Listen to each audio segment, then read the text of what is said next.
నమస్తే. కరీంనగర్ జిల్లా తిమ్మాపూర్ మండలం కొత్తపల్లి అన్నటువంటి గ్రామంలో ఎస్సీలు అలాగే గౌడులు ప్రతిసారి ఎల్లమ్మ పండుగ బోనాలతో పాటు మాతంగి మాత బోనాలు కూడా సమర్పిస్తారు. మాతంగి మాత బోనాలేమో దళిత సామాజిక వర్గం నుంచి ఉన్నటువంటి వాళ్ళు అక్కడ సమర్పించుకొని పక్కనే ఉన్నటువంటి ఎల్లమ్మ ఆలయాన్ని కూడా దర్శించుకుంటారు, ఎల్లమ్మ దేవతను కూడా దర్శించుకుంటారు. ఇది ఆనవాయితీగా జరుగుతున్నటువంటి ఓ తంతు ఇదంతా కూడా.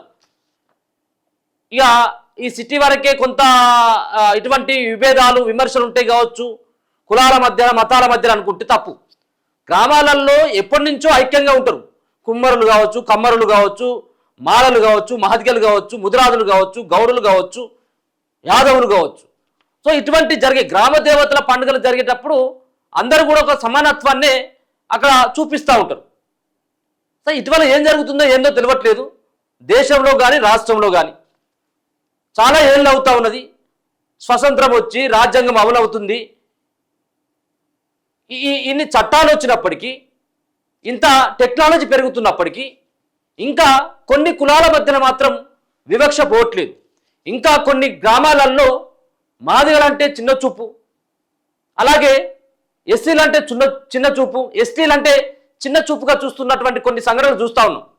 ఇదంతా కూడా నేను ఎందుకు చెప్తున్నానంటే, కరీంనగర్లో జరిగినటువంటి ఒక అవమానకరమైనటువంటి ఒక ఘటన. దళితులని, మాదిగ జాతికి సంబంధించినటువంటి మహిళా సోదరిమణులని ఎల్లమ్మ గుడికి రానివ్వకుండా, దేవుడు వస్తుంటే కూడా, అంటే దేవుడు అంటే పూనకాలు వస్తాయి కదా, పండగలు అవుతూ ఉంటే పూనకాలు వస్తూ ఉంటాయి, అంటే దేవుడు మీదకి వచ్చిందని చెప్పేసి అనుకుంటూ ఉంటాం. ఈ దేవుడు మీదకి వచ్చినప్పుడు ఆటోమేటిక్గా దేవుడి దగ్గరికి వెళ్ళి వాళ్ళు మళ్ళీ ప్రేయర్ చేస్తే, ప్రార్థిస్తే, మొక్కులొప్ప చెప్పితే కొంత శాంతిస్తుంది అక్కడ దేవుడు వచ్చినటువంటి ఆ మహిళ కానీ వేరే వాళ్ళు కానీ, ఆ శివశక్తులంతా కూడా. అయితే ఆ దళిత సామాజిక వర్గానికి చెందినటువంటి ఆ అక్కకి ఒకరిద్దరికి వాళ్ళకి ఆ పూనకాలు వస్తూ ఉంటే ఆ ఎల్లమ్మ గుడి దగ్గరికి వెళ్ళి ఎల్లమ్మ దేవతని దర్శించుకునేందుకు లోపలికి తీసుకొని పోతా ఉంటే కొంతమంది, ఇంకా ఇంతకుముందేమో అగ్ర కులాస్తులకు సంబంధించినటువంటి వాళ్ళ పెత్తందారుల చేతిలో అగ్ర కులాలకు సంబంధించినటువంటి వాళ్ళంతా కూడా ఈ దళితులను కానీ ముఖ్యంగా అణగారిన వర్గాలందరినీ కూడా అవమానించేది. ఇప్పుడు దళిత జాతి సామాజిక వర్గాన్ని, అంటే ఆ గుళ్ళకు వెళ్తున్నటువంటి ఆ మహిళల్ని పర్టికులర్గా వాళ్ళని పాయింట్అవుట్ చేసి గుళ్ళోకి మీరు రాకూడదు అంటూ లాకారంతో తిట్టిల్లట. మీరంతా కూడా మాదిగలు, మీరు ఎందుకు వస్తారు మా గుళ్ళోకి అని చెప్పేసి గౌరవ సంబంధించినటువంటి సామాజిక వర్గాల గురించి. వీళ్ళు బీసీలే, వాళ్ళు ఎస్సీలు కావచ్చేమో, అంతా కూడా హిందూ బంధువులే కదా, అందరు కూడా హిందువులే కదా.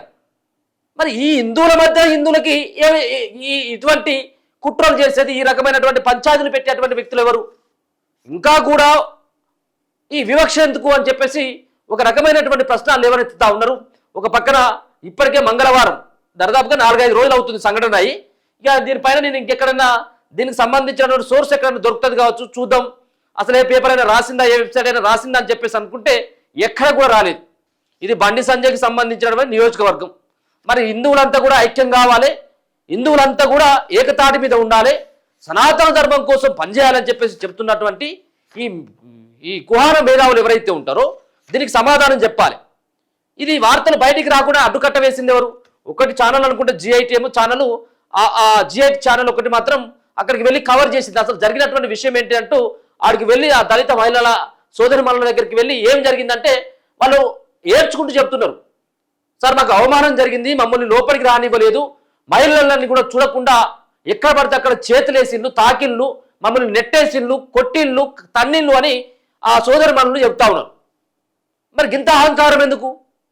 ఇప్పుడు వచ్చింది మీ ఇంట్లోకి కాదు, ఆ ఊళ్ళో ఉన్నటువంటి ఆ ఎల్లమ్మ దేవతని దర్శించుకోవడానికి, బోనాలు అప్పగించేందుకు, అలాగే ఎవరికైతే పూనకాలు వస్తూ ఉన్నాయో ఆ పూనకాలు వచ్చినటువంటి మనిషిని లోపలికి తీసుకుపోయి మొక్కులు అప్పచెప్తామన్నటువంటి ఉద్దేశంతో ఆడికి తీసుకొని పోతే మీకు వచ్చినటువంటి ఇబ్బంది ఏంటి అని, మీకు వచ్చినటువంటి ఇబ్బంది ఏంటి? అందుకోసమనే చాలామంది వేరే మతాల్లోకి కూడా మారుతున్నారంటే చాలామంది కామెంట్లు చేస్తూ ఉన్నారు. ఇటువంటి విలువలు లేని చోట మనం బతకడం అనేది.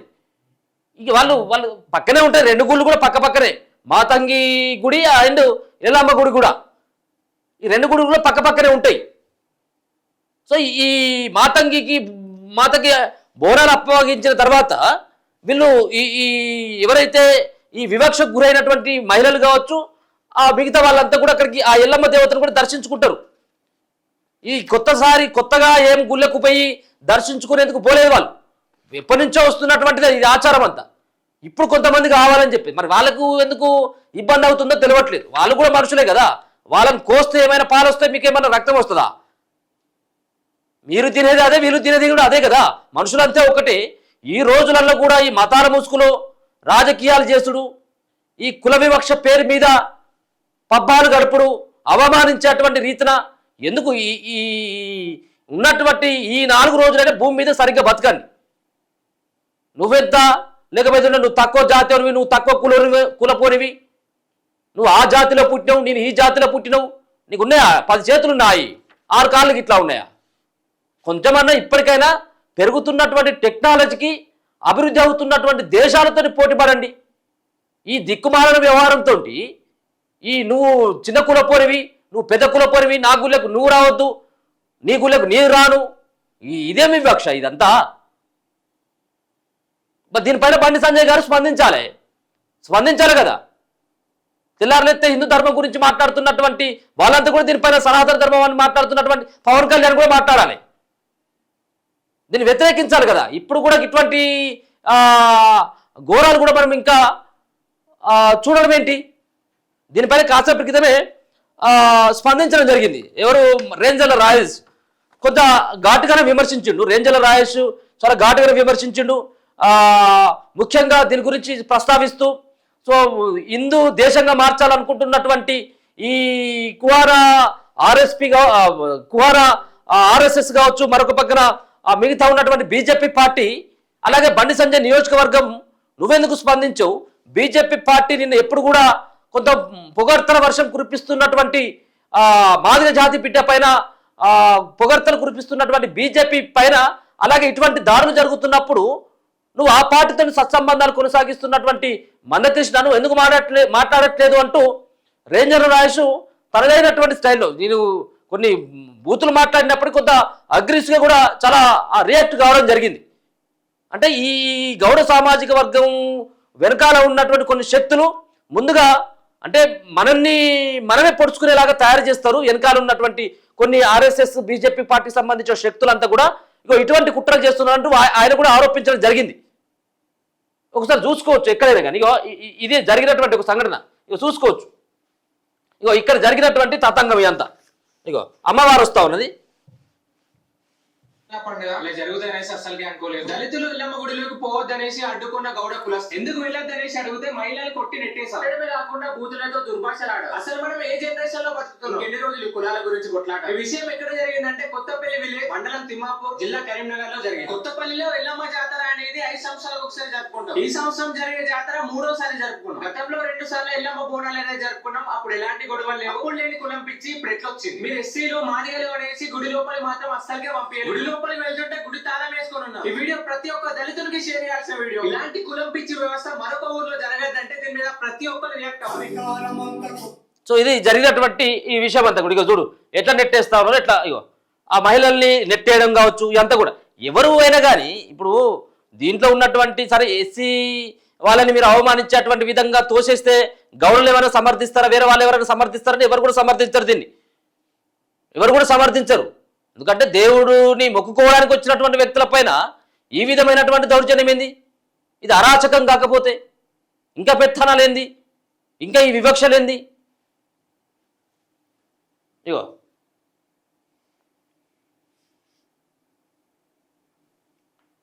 చాలా మంది కామెంట్లు పెడతా ఉన్నారు. రిజర్వేషన్ ఎందుకు ఇచ్చారో చదవండి, తెలుసుకోండి. ఇలాంటి వాళ్ళ వల్లే ఇతర మతాలకు మారుతున్నారు. ఎక్కడ బండి సంజయ్ పక్కనే కదా రోడ్డు మీద కూర్చొని కంప్లైంట్ చేయండి. లాస్ట్ మంత్ పెద్దపల్లిలో ఇలానే అయినట్టుంది. వాళ్ళు అన్ని అవసరాలకు కావాలి, కానీ దేవుడు పూజ చేయడానికి వద్దు. అలా కొండగట్టు ఆలయం, వేములవాడ రాజరాజేశ్వర స్వామి ఆలయం, ధర్మపురి టెంపుల్ అన్ని ఆలయాల్లోకి రానియకని చెప్పేసి బోర్డు పెట్టండి. అప్పుడు కనీసం వాళ్ళకైనా తెలుస్తుంది అసలు దేవుడే లేడని, అంత మనుషులు చేసిన బొమ్మలని, మిమ్మల్ని అని ఏం లాభం? అన్ని విధాలుగా సమాజానికి వెట్టి చాకరీ చేస్తున్న వాళ్ళని అనాలి. ఇప్పటికైనా కుల వృత్తులు చేస్తూ అవమానపడటం తప్ప ఏం లేదు అన్ని మానేయాలి, ఎవరి పని వాళ్ళే చేసుకోవాలి. అప్పుడే సమాజంలో మార్పు వస్తుంది, విలువ తెలుస్తుంది. ఆ ఎల్లమ్మ నీ మాదిగ పెద్ద ఇంటి లందలో నుంచి తీసుకొస్తారు, అప్పుడు ముట్టుడు ఉండదా? ఎల్లమ్మ తల్లికి లేని కులం గౌడ సోదరులకు వచ్చిందే అంటే ఎల్లమ్మ తల్లిని ఎల్లమ్మ తల్లినే అవమానపరిచినట్టుంది కదా. మనుషులు చదివితే జ్ఞానం పెరగాలి కానీ ఇంకా మూర్ఖులుగా అవుతున్నారు జై భీమ్ అంటూ. ఇంతకుముందు కూడా ఈ సంబంధించిన వర్డ్ రేంజర్ల రాయేష్ వాడడం జరిగింది. లందలో నుంచి వచ్చినటువంటి ఎల్లమ్మ అప్పుడేమో ముట్టుడు కాలేదు, ఇప్పుడేమో ఎందుకు ముట్టుడు అవుతా ఉన్నదని. అంటే ఆ ఎల్లమ్మని మాదిగ పెద్ద ఇంటి లందలో నుంచి తీసుకొచ్చారు అన్నట్టు. సో అప్పుడు రానటువంటిది ఇప్పుడు ఎందుకు అది అనేది. ఇక రిజర్వేషన్ ఎందుకు ఇచ్చారో చదవండి, తెలుసుకోండి. ఇక మీలాంటి వాళ్ళ వల్లనే హిందువులకి చెడ్డ పేరు వస్తుంది. మీ వల్ల దళిత బిడ్డలు మతం మారుతున్నారు. మా క్యాస్ట్ గొప్ప, అవతల వాళ్ళని తక్కువగా చూడడం మూలంగా ఇటువంటి మత మార్పులు కూడా అవుతున్నాయి అనేది యోగి ఆయన మాట్లాడుతూ ఉన్నాడు. ఇది మన ఇండియా. ముందు మతాల గొడవలు, ఇప్పుడు కులాల గొడవ. దేశం ముందుకు వెళ్తుందా లేదా వెనక్కి వెళ్తుందా? ఇప్పుడు ఏమైపోయింది? హిందుత్వం ఇంకెలా ఉంటారు? హిందువులంతా ఒకటిగా ఇప్పుడు మనం ఏం మాట్లాడతారు రాజకీయ నాయకులంతా కూడా. ఇప్పుడు వాళ్ళు కూడా హిందువులే కదా, హిందూ మహిళలే కదా. ఇప్పటికే దళితులు క్రిస్టియన్గా మారితే ఎస్సీ హోదా రద్దు అయిపోతుందని ఒక దాన్ని తీసుకొని వచ్చిండు. ఇప్పుడేమో కనీసం మరి వాళ్ళు మారినటువంటి దళిత సామాజిక వర్గం నుంచి ఉన్నటువంటి హిందువులే కదా వాళ్ళంతా. వాళ్ళ తరపు నుంచి ఎవరు మాట్లాడాలా? అసలు కొంచెమైనా సిగ్గుందా? కొత్తపల్లి గౌడగాళ్ళకి ఏ కాలంలో ఉన్నారు మీరంతా? రాష్ట్ర రాజకీయాల్లో మీరు చురుకైన పాత్ర పోషిస్తుంటే మీ ఊరిలో ఈ చిల్లర రాజకీయాలు ఏంట్రా? మీ పక్కనే నల్గొండ జాతర ఉంది, ప్రతి ఏడు అక్కడికి చుట్టుపక్కల 20 ఊర్ల నుంచి వస్తారు. అలాగే జనాలు అలాగే చేస్తున్నారా? అక్కడ చూసి నేర్చుకొని వారిని సిగ్గులేని సంత మీరును అందరూ బొక్కలు వేసి తోవాలని చెప్పేసి ఆయన అంటా ఉన్నాడు. సో ఇదంతా కూడా మీరు చేస్తున్నటువంటి మీ సామాజిక వర్గం నుంచి ఉన్నటువంటి వాళ్ళు కావచ్చు, ఇంకెవరైనా కావచ్చు, ఎవరు కూడా దీన్ని హర్షించదగ్గటువంటి అంశం కాదు ఇది. దయచేసి ఇటువంటి కులాల మధ్యలో మతాల మధ్యలో చిక్కులు పెట్టి లొలులు పెట్టి గొడవలు పెట్టి ఏదో సృష్టించుకొని ఏదో లాభం కోసం చేసేటువంటి ఒక దుర్మార్గమైనటువంటి పనిలాగానే కనబడతా ఉన్నది. చేసినటువంటి తప్పు ఏంది? అక్కడికి వచ్చినటువంటి మహిళామణులు వాళ్ళు వచ్చింది, అక్కడికి వచ్చి అల్లరి చేసో లేకపోతే కొంతమంది ఎవరైనా తాగిొచ్చిళ్ళు, పురుషులు కూడా తాగిొచ్చిళ్ళు కాబట్టి ఆ లోపలికి వెళ్ళినట్టయితే గొడవలు చేస్తారన్నటువంటి ఉద్దేశంతో రాని లేదంటే దానికి అర్థం ఉన్నది, అదో అర్థం ఉన్నది. కానీ దేవుడు వచ్చేటువంటి మహిళ, పునకాలు వచ్చేటువంటి మహిళ లోపలికి వెళ్ళనియండి అని చెప్పేసి దయచేసి అని చెప్పేసి వేడుకుంటే కనీసం రానియకుండా తన్ని తరిమేస్తారే. ఇదా మీది సంస్కృతి? ఏ లోకంలో బతుకుతున్నా ఒకసారి ఇప్పటికైనా అర్థం చేసుకోవాలి. ఆధునిక సమాజంలో ఇంత టెక్నాలజీ పెరుగుతున్నటువంటి ఈ సందర్భంలో కూడా ఇటువంటి వివక్ష ఎందుకని? సహజంగా అగ్రవర్ణాల దగ్గర బీసీలు మోకరిల్లుతారు. వీళ్ళు మోకరిల్లిన తర్వాత కాస్తో కూస్తో కొంచెం అంటే అఫీషియల్ బతుకు అలవాటు చేసుకున్న తర్వాత, అది ఏ రకమైన అఫీషియల్ అయినా కావచ్చు, కష్టం చేసి అయినా కావచ్చు, కాలు మొక్కి అయినా కావచ్చు, అగ్రవర్ణాల తర్వాత మేమే పెద్ద కులాలం కదా, కింది స్థాయి కులాలు, అవి అంటరాని కులాలు కదా, వాళ్ళ మనుషులే కాదు అనేటువంటి అగ్రవర్ణాల కంటే కూడా ఈ కింద ఏమంటారు బ్యాక్వర్డ్ క్యాస్టెస్ ఏవైతున్నాయో బీసీలు, వీళ్ళని వాళ్ళు చిన్న చూపుగా చూస్తారు. ఓకే, నేను చెప్తున్నా కదా, దేశానికి బీసీలు ఎంత బలమో అంతే ప్రమాదం. అంటే ఇన్ని రోజులేమో అగ్రకులాల వాళ్ళకు సంబంధించినటువంటి వాళ్ళు అనగదొక్కిన్లు, దళితులని, మాదిగ సామాజిక వర్గాన్ని, ఎస్టీలని, లంబాడ సామాజిక వర్గం నుంచి అనేది చూసినాం. కానీ అంటే ఇక్కడ ఉన్నటువంటి గౌడలు కావచ్చు, మిగతా వాళ్ళు కూడా ఈ బీసీ వర్గాల్లో ఉన్నటువంటి వాళ్ళు కూడా ఈ విధమైనటువంటి వివక్ష ఎందుకు చూపాల్సినటువంటి అవసరం ఈ రోజులలో వస్తుంది? సింపుల్ ఒక్కటే మాట, ఫైనల్ మాట ఏందనంటే, వీళ్ళు కూడా కొంత ఏమంటారు సమాజంలో కొన్ని పదవులు కావచ్చు, అంటే ఏమంటారు వాళ్ళు ఎదగడం కావచ్చు, వాళ్ళు ఆర్థికంగా స్థిరపడడం కావచ్చు, బలపడడం కావచ్చు, ఇవన్నీ చూసిన తర్వాత వీళ్ళు ఎంత ఉన్నా వీళ్ళు పలానా మాదిగోడు, వీడు పలానా మాదిగోడు, వీడికి బయటలోడు, వీడు బయటకు గుడిసెలోడు అనే నేపం అగ్రవర్ణం ఒక మాదిగా ఎన్నో ఒక దళితున్నో అనటానికి భయపడతాడు. కానీ ఈ బీసీలు ఎవరైతే ఎస్సీల మీద ఖచ్చితంగా అక్కసెల్లి వస్తారు, ఖచ్చితంగా, దాంట్లో డౌటే లేదు. కాకపోతే వీళ్ళు ఈ ఎస్సీలు అనేటోళ్ళు కట్టుదిట్టంగా ఉమ్మడిగా లేరు. ఉమ్మడిగా లేకపోవడం, ఇప్పుడు బీసీలు మాలల మీద మాదిగల మీద మాలలు, ఈ వర్గీకరణ ఉద్యమం కావచ్చు, ఇట్లా అనేకం, అంటే వాళ్ళలో వాళ్ళకు ఒక సఖ్యత లేదు కాబట్టినే ఈ బ్యాక్వర్డ్ క్యాస్టెడ్ అంటే వెనకబడిన తరగతి వాళ్ళు ఎవరైతే ఉన్నారో బీసీలు వాళ్ళు వీళ్ళ మీద అక్కసి నెలగక్కుతారు, అంతకు మించి ఏముండదు ఈడ. సో అందరూ కూడా అంటే హిందూ సమాజంగా మన దేశం వెలిగిపోవాలని చెప్పేసి మాట్లాడుతున్నటువంటి వాళ్ళు చాలామంది ఉన్నారు. సరే ఆర్ఎస్ఎస్ కావచ్చు, బీజేపీ కావచ్చు, ఇంకా మిగతా వాళ్ళే కావచ్చేమో. సరే అయినప్పటికీ కూడా ఇదంతా కూడా బండి సంజయ్ సంబంధించినటువంటి ఆ జిల్లాలో ఆయన పరిధిలో ఉన్నటువంటి కరీంనగర్ జిల్లాలో జరిగినటువంటి ఘటన నేను చూసిన, ఒకసారి సెర్చ్ చేసిన, ఎక్కడ కూడా ఒక్క వార్త కూడా లేదు. ఏ పేపర్లో ఏదైనా వెబ్సైట్లో వచ్చిందేమో ఇది దగ్గర చూద్దామని చెప్పేసి అన్న, చిన్న ఒక ఛానల్లో ఏమో వచ్చినట్టుంది. ఏంటిది ఇదంతా కూడా బయటికి రాకుండా అడ్డుకున్నటువంటి ఒక ప్రయత్నం, ఒక భయంకరమైనటువంటి ఒక ప్రయత్నం. ఒకటి ఏంటంటే బీసీలు అనేటోళ్ళు ఒక 40 ఏళ్ళు వెనకకు పోతే లేదా 30 ఏళ్ళు వెనకకు పోతే వాళ్ళ ఆర్థిక స్థితిగతులు, వాళ్ళ జీవన ఆ గతి గమనం రెండు ఒకలాగా ఉండే. వాళ్ళు కొంత రియల్ ఎస్టేట్ కావచ్చు, ఇంకా రకరకాలుగా ఏదైనా కావచ్చు, వాళ్ళు కొంచెం ఎస్టాబ్లిష్ అయిన తర్వాత నేను ఇందాక ఒక మాట అన్నది ఏంటది, హిందువులు అనేటువంటి సందర్భం ఏదైతే ఉందో, అందరం హిందువులు అనే సందర్భం ఏదైతుందో అది చాలా పెద్ద తప్పు.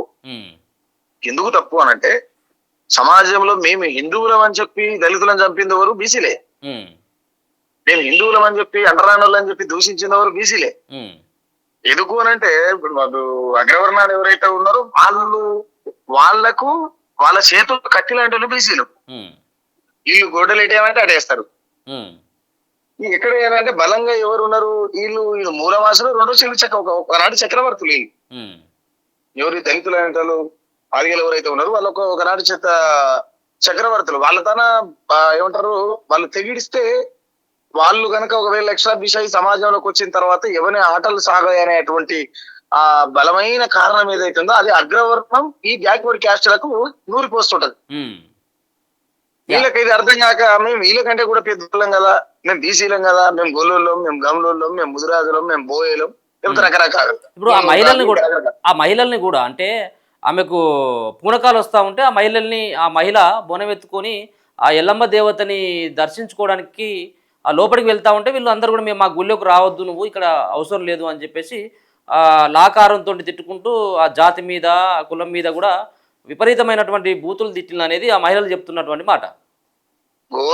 నేను ఇందాక మీరు అంటుంటే నాకు అదే అనిపిస్తుంది, సమాజంలో వీళ్ళు ఎందుకు ఇంకా సద్దుమనికి బతుకుతారు? ఒక కులపుడు ఇంకో కులపుడిని తిడుతున్నాడు, అరే నువ్వు జాతి తక్కువ నా కొడుకు అని తిడుతున్నాడు అంటే వీడు ఎందుకు పడుతుండు? అసలు తిరగబడాలి కదా. ఇప్పుడు వీరన్న అంటాడు, అందుకోరా గుత్తపందుకోయి దొంగల ధరమేట అందుకో అని. గుత్తపాలు పట్టుకొని తయారు మొదలు పెట్టాలి ఒక్కొక్కని. ఎందుకు పడాలి? ఈ చట్టాలు గిట్టాల తర్వాత వాడు నిన్ను పట్టుకు నేను అడి రోడ్డు మీద నీ బట్టలు ఇప్పినట్టు మాట్లాడుతున్నా అంటే నువ్వు ఎందుకు నోరు తల తీసుకొని పోతావు? పోదు కదా. నిలబడి ఫైట్ చేయాలి. రెండోటి ఏంటంటే వీళ్ళు ఇంకా కూడా ఈ దేశంలో ఉన్నటువంటి వాళ్ళు దళితులు ఎవరైతే వాళ్ళు మనుషులు అనే సర్టిఫికేట్ ఇంకా బరాబర్ లేదు సమాజంలో. వీళ్ళు నిజంగానే వీళ్ళు హిందువులు అయి ఉంటే, ఈ అంటరాని వాళ్ళు హిందువులు అయి ఉంటే వీళ్ళు అంటరాని వాళ్ళు ఎందుకు అయ్యారు? ఎందుకు దూషణకు గురవుతారు? ఎందుకు వీళ్ళు అగ్రవర్ణాలు కావచ్చు, లేకపోతే వీళ్ళకి కొంచెం పైన ఉన్నటువంటి బ్యాక్వర్డ్ బీసీ క్యాస్టీలు కావచ్చు, వీళ్ళు ఇంకా ఎక్కడ కూడా వీళ్ళు స్వతహాగా జీవించేటువంటి ఏమంటారు స్వేచ్ఛని వీళ్ళు ఇంకా పొందలే. కాబట్టి వీళ్ళు జీవించేటువంటి స్వేచ్ఛని వీళ్ళు పొందలేదు.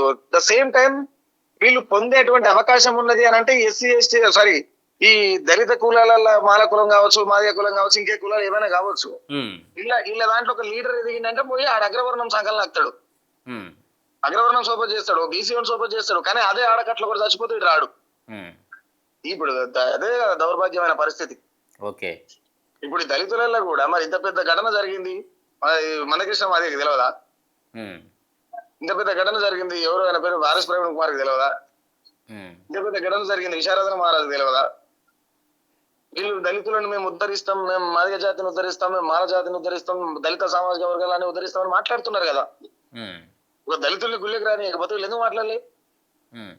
వీళ్ళు మాట్లాడాలి కదా. మేము టీకుడు కలవని చెప్పి జెండాలు పట్టుకొని ఎగిరేసుకొని తిప్పితే అయిపోతుంది అన్న. అవును, వాళ్ళ దగ్గర నుంచి ఒక స్టేట్మెంట్ కూడా లేదు. నేను క్లియర్ గా చెప్తున్నా కదన్నా, ఎవరైనా సరే వీళ్ళు మేము చాలా పెద్ద మోతవర్లం అని చెప్పి వాళ్ళు జాతి పేరు చెప్పి ఏమంటారు చూడు, చెట్టు పేరు చెప్పి కాయల ముగ్గురు విధంగా జాతి పేరుని చెప్పి జాతి సంఖ్య గింత అని చెప్పి వాళ్ళు సొమ్ము చేసుకుని వాళ్ళ జీవితాలు చక్కదిద్దుకున్నారు తప్పితే జాతి మనుగడ కోసం పనిచేసేటువంటి నాయకుడు ఎవడు లేడా. ఓకే. వీళ్ళు ఒక్కటి కాకపోతే ఈ కథ కుదరదన్నా. దెబ్బకు దెబ్బ. ఓకే. నువ్వు ఏమంటారు, నేను గాంధీని అయితే అంటే నడవదు సమాజంలో. ఈ గాంధీ యుగం కాదు కదన్నా. అవును, గాంధీ యుగం కాదు. మనిషికి తుపాకి పట్టుకొని తిరిగేటువంటి సమాజం ఇది. Yeah, okay. Thank you Ram Narasanna. Thank you so much. Okay. So ఇది సుక్క రామ్ నరసన్న తన స్పందన. అంటే ఆ గుడిలోకి రానివ్వకుండా దళితులను అడ్డుకున్నటువంటి వాళ్ళు ఎవరైతే ఉన్నారో వాళ్ళని వాళ్ళకు ఖచ్చితంగా శిక్ష పడాల్సినటువంటి అవసరం ఉంది. దళిత సామాజిక వర్గం అంతా కూడా ఐక్యంగా పోరాడాల్సినటువంటి అవసరం ఉంది. ఇంత పెద్ద దౌర్జన్యం, ఇంత పెద్ద ఒక వ్యవహారం నడిచిన తర్వాత ఉన్నటువంటి పార్టీలకు అతీతంగా ఉన్నటువంటి వాళ్ళు ఎవరైతే మాదిగ సామాజిక వర్గానికి పెద్దన్నలం అని చెప్పేసి భావిస్తున్నటువంటి వాళ్ళు ఇప్పటికి కూడా ఎందుకు స్పందించాల్సినటువంటి అవసరం కూడా ఉందని ఒక సూచన అయితే రామ్ నరసన్న అయితే తెలియజేస్తున్నారు. చూస్తూనే ఉండండి మన తెలుగు.